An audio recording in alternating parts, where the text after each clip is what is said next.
ತೀರ್ಮಾನ ಮಾಡಬೇಕು, ಠರಾವ್ ಮಾಡ್ಬೇಕು. ಠರಾವ್ ಮಾಡಿಕೊಂಡು ಅದಕ್ಕೆ ಸಂಬಂಧಪಟ್ಟ ನಾನೇನಾದರೂ ಮತ್ತೆ ಅದನ್ನು ಯಾರಾದರೂ ಹೊಡೆದ್ರೆ ಅವ್ರ ಮೇಲೆ ಅದು ಪ್ರತಿಭಟನೆ ದಾಖಲು ಮಾಡೋದಾಗುತ್ತೆ ಅಂತೇಳಿ ಅದನ್ನು ಠರಾವ್ ಮಾಡಿ ಯಾರಾದರೂ ಏನಾದರೂ ಶಿಕ್ಷಕರ SDMC ಕಮಿಟಿಯವರು ಎಲ್ಲ ಠರಾವ್ ಮಾಡಿಬಿಟ್ಟು ಶಿಕ್ಷಕರು ಎಲ್ಲ ಪ್ರಯತ್ನ ಮಾಡಾಕ್ತಾರೆ. ಇದು ಇವಾಗೇನೆ ಏನು ಮಾಡಾಕ್ತಾರೆ, ರಿಸ್ಪಾನ್ಸಿಬಲ್ ಇರಲಿ, ಶಿಕ್ಷಕರು ಅಲ್ಲಿ ಕೊಡೋದಿಲ್ಲ. ಫಸ್ಟ್ ಪೇಪರ್ ಸಂಜೆ ಸ್ಕೂಲ್ ಶಿಕ್ಷಕರು ಹೋಗ್ಬಿಡ್ತಾರೆ, ಯಾರು ಮಾಸ್ತರ ಏನು ಅಂತಾರೆ ಅದಕ್ಕೆ ಏನಿಲ್ಲ. ಶಿಕ್ಷಕರು ವ್ಯಾಲ್ಯೂ ಸಿಗಬೇಕು. ಮ್ಯಾಲಿಂದ ಆರ್ಡರ್ ಅವ್ರು ನಾನಾ ಮಾಡ್ತಾರೆ ಪಂಚಾಯತ್ ಅವರಿಗೆ. ಹಾಂ, ಮ್ಯಾಲಿಂದ ಪ್ರೆಷರ್ ಬೇಕು. ಈ ಪ್ರೆಷರ್ ಅನ್ನೋದು ಇರುತ್ತೆ. ಈ SDMC ಕಮಿಟಿ ಮಾತಾಡ್ತಾರೆ ಹೋಗ್ಬಿಡ್ತಾರೆ. ಹಿಂಗಾಗುತ್ತೆ.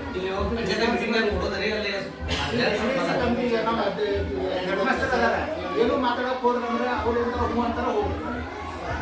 ಶಿಕ್ಷಕರ ಪ್ರಯತ್ನ ಮಾಡಾಕ್ತಾರೆ, ಆವಾಗ ಅವ್ರು ಅತಿಶಯ ಓರ್ ಮಾಡಕ್ಕೆ ಬರ್ತಿಲ್ಲ. ಅವ್ರ ಜೊತೆ ಕಮಿಟಿಯವರು ಎಲ್ಲ ಮಾಡ್ತಿರ್ತಾರೆ. ಸಮಸ್ಯೆ ಜನ ಯಾಕಂದ್ರೆ ಹೋಗ್ಬಿಡ್ತಾರೆ. SDM ಕಮಿಟಿಯವರು ಇಲ್ಲ, ಶಿಕ್ಷಕರು ಭಾಳ ಅಲ್ಲಿ ಯಾರು ಬಂದಾಗ ಏನು ಮಾಡ್ತಾರೆ ಬಂದರೆ ಮಾಡಿದ ಮೇಲೆ ಶಿಕ್ಷಕರು ಬಿಡಿಸಿ ಯಾವುದು ಈಗ ನಮ್ಮ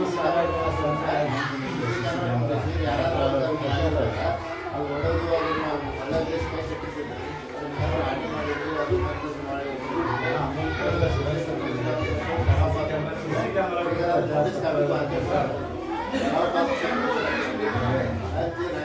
ಮಾಡಿದ್ರಲ್ಲ ಅದಕ್ಕೆ ನಾವು ಕ್ರಮ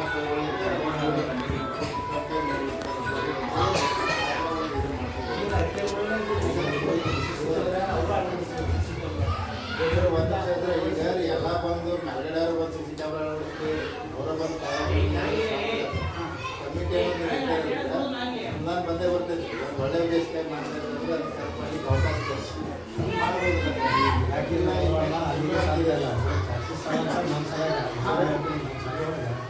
ಒಂದು ದಿನಕ್ಕೆ ಹೆಚ್ಚು ಕಮ್ಮಿ 3-4 ಬಾಕ್ಸ್ ಪ್ರಾಕ್ಟೀಸ್ ಆಗಬೇಕು.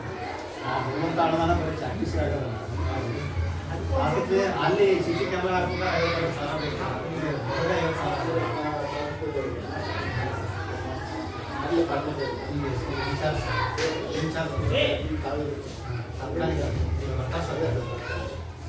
ಏನಾಯ್ತು ಹೋದಾಗ NDM ಮಾಡಿದ್ದೆ ಸರ್. NDM ಪ್ರಧಾನಮಂತ್ರಿ ಪೋಷಣೆ ಯೋಜನೆ ಮಾಡಿದಾಗ ಯಾವುದೂ ಅಸಾಧ್ಯ ಅನ್ನೋದಿಲ್ಲ ಸರ್. ಎಲ್ಲರೂ ಮನಸ್ಸು ಮಾಡಿ ಪಾಲಕರು ಮನಸ್ಸು ಅಸಾಧ್ಯ ಇಲ್ಲ. ಎಲ್ಲ ರೀತಿ ಪ್ರಯತ್ನಗಳು ಆಗ್ಯಾವ ಸರ್. ಇಲ್ಲೇ ನಿಮ್ಮ ಶಾಲೆ ಹೋದ್ಸಲ ಮಾಡಿದಾಗ ಎಷ್ಟು ಒಂದು 60-50 ಪ್ಲೇಟ್ ನಾವು ಕೊಡ್ತೇವೆ ಪಾಲಕರಿಗೆ. ಇಲ್ಲಿ ಅವ್ರ ಮಕ್ಕಳಿಗೆ ಸಮಸ್ಯೆ ಆಗುತ್ತೆ ಅಂದರೆ ಎಲ್ಲರೂ ಒಂದು ಸ್ವಲ್ಪ ಏನೋ ಕೂಡಿಸಿ ಕಾಂಟ್ರಿಬ್ಯೂಷನ್ ಮಾಡಿ ದೇಣಿಗೆ ರೂಪದಲ್ಲಿ ಶಾಲೆ ಕೊಟ್ಟು ಅಲ್ಲಿ ಒಂದು CC ಕ್ಯಾಮ್ರಾ ಅಳವಡಿಸ್ಲಿಕ್ಕೆ ಏನು ಕರ್ತದೆ ಅದನ್ನೆಲ್ಲ ಮಾಡಬೇಕಾಗ್ತದೆ. ಪೋಷಕರಾಗಿ ಶಿಕ್ಷಕರಾಗಿ ಅವ್ರಿಗೆ ಏನು ಬೇಕು ಅವರೆಲ್ಲ ಇದು ಮಾಡ್ಕೊಂಡು ಅದನ್ನ ಕಮಿಟಿ ಮಾಡ್ಕೊಂಡು ಎಲ್ಲ ತಗೊಂಡು ಅದನ್ನ ಸಹಾಯಧನ ತಗೊಳ್ತಾರೆ. ಒಂದೊಂದು ಪಾಯಿಂಟ್ ಇರ್ತದೆ. ಇಷ್ಟು ದೊಡ್ಡ ಅಮೌಂಟಿಗೆ ಸಹಾಯಧನ ಯಾರು ಕೊಡೋದಿಲ್ಲ ಅಲ್ಲ.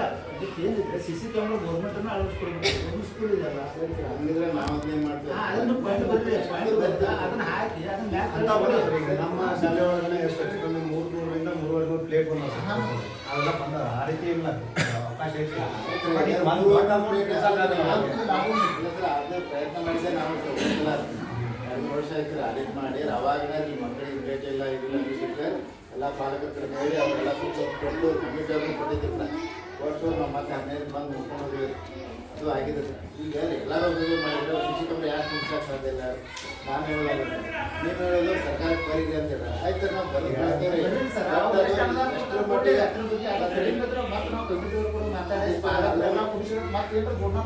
ಅಲ್ಲ ಆಯ್ತು ಅದು ಎಷ್ಟರ ಮಟ್ಟಿಗೆ ಮೇಲ್ಗಡೆಯಿಂದ ಪಟ್ಟಣ ಶಾಂಕ್ಷನೇ ಬರೋದು ಅದು ಗೊತ್ತಿಲ್ಲ ಅಂತ. ಯಾಕಂದ್ರೆ ಒಂದು ಸಲ ಕೊಟ್ಟರೆ ಪ್ರತಿ ಸಲ ಕೊಡೋದಿಲ್ಲ. ಶಾಲೆ ಎಲ್ಲ ಪ್ರೈವೇಟ್ ಕೆಲಸ ಆಗ್ತದೆ, ಗೌರ್ಮೆಂಟ್ ಕೆಲಸ ಇದನ್ನು ಮಾಡ್ತೀವಿ. ಗೌರ್ಮೆಂಟ್ ಇವನ್ನ ರೆಡ್ಯೂಷನ್ ಹೊಸ ಮಾಡ್ತೀವಿ, ಡೆವಲಪ್ ಮಾಡ್ತೀವಿ. ಈಗ ಮೊದಲಿಗೆ ಇವತ್ತಿಗೆ 80% ನಮ್ಮ ಕನ್ನಡ ಶಾಲೆ ಸುಧಾರಣೆ ಇದೆ. 80% ಆಗಿತ್ತು.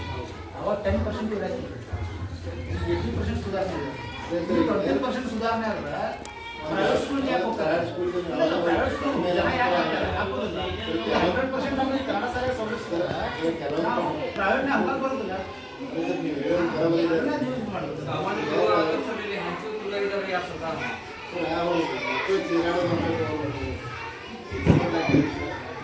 ಸರ್ ಒಳಗೆ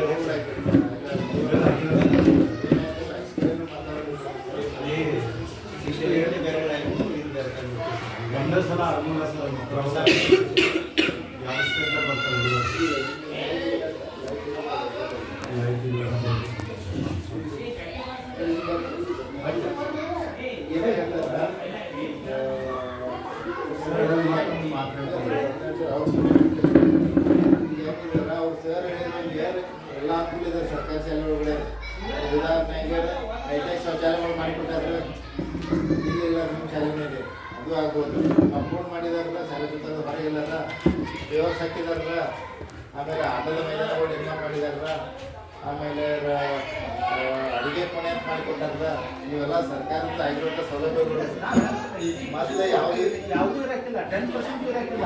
ಅದೇ ಹೇಳ್ತಾ ಇರೋದು. ಅವ್ರು ಹೇಳಿರೋದು 80% ಎಲ್ಲ ಆಗ್ಯಾವ್ರಿ. ಪಾಲಕರಿದ್ದಂಥವ್ರು ನೀವೊಂದು 20% ಸರ್ಕಾರದಿಂದ ಹೋದ್ರೆ ನಮ್ಮ ಶಾಲೆ ಯಾಕೆ ಹಿಂದುಳಿಯಾಕತೈತಿ, ನಮ್ಮ ಮಕ್ಕಳು ಯಾಕೆ ಹಿಂದುಳಿಯಾತಾರೆ ಅನ್ನೋದು ತಾವು ಚರ್ಚೆ ಮಾಡಿ ಪ್ರತಿ ಮೀಟಿಂಗ್ ಹಾಜರಾಗ್ಬೇಕ್ರ. ಪ್ರತಿ ತಿಂಗಳ ನೀವು ಬರ್ಲಿಕ್ಕಾಗಲ್ಲ, ನಿಮ್ಮ ಮನೆಯವ್ರು ಹೆಣ್ಮಕ್ಳನ್ನು ಕಳಿಸ್ಬೇಕು, ಅವ್ರು ಬಂದು ಚರ್ಚೆ ಮಾಡಬೇಕು. ಚರ್ಚೆ ಮಾಡಿ ನಿಮ್ಮ ಮಕ್ಕಳು ಹೆಂಗೆ ಅಭ್ಯಾಸ ಮಾಡತ್ತಾರೆ, ಏನು ಮಾಡತ್ತಾರೆ, ಗುರುಗಳು ನಮ್ಮ ಮಕ್ಕಳು ಹಿಂಗೆ ಆಗತ್ತೆ ಅದು ಮಕ್ಕಳು ಗುರುಗಳ ಜೊತೆ ಚರ್ಚೆ ಮಾಡಿದರೆ ಅಲ್ಲಿ ಅವರು ಅರ್ಧಾಲಿ ಕೇರ್ ಪ್ರಾಬ್ಲಮ್ ಸಾಲ್ವ್ ಆಗತ್ತಾರೆ. ಆಮೇಲೆ ಮಕ್ಕಳಿಗೇನೋ ಒಂದು ಸ್ವಲ್ಪ ಭಯ ಬರ್ತದೆ, ನಮ್ಮ ಮನೆಯವ್ರು ನಮ್ಮ ಫಾದರ್ ಹೋಗಿ ಕೇಳ್ತಾರೆ, ತಾಯಿ ಹೋಗಿ ಕೇಳ್ತಾರೆ ಅಂತೇಳಿ ಅವಾಗ ಅಲ್ಲಿ ಅವರು ಅಭ್ಯಾಸ ಬಗ್ಗೆ ಮಾಡ್ತಾರೆ.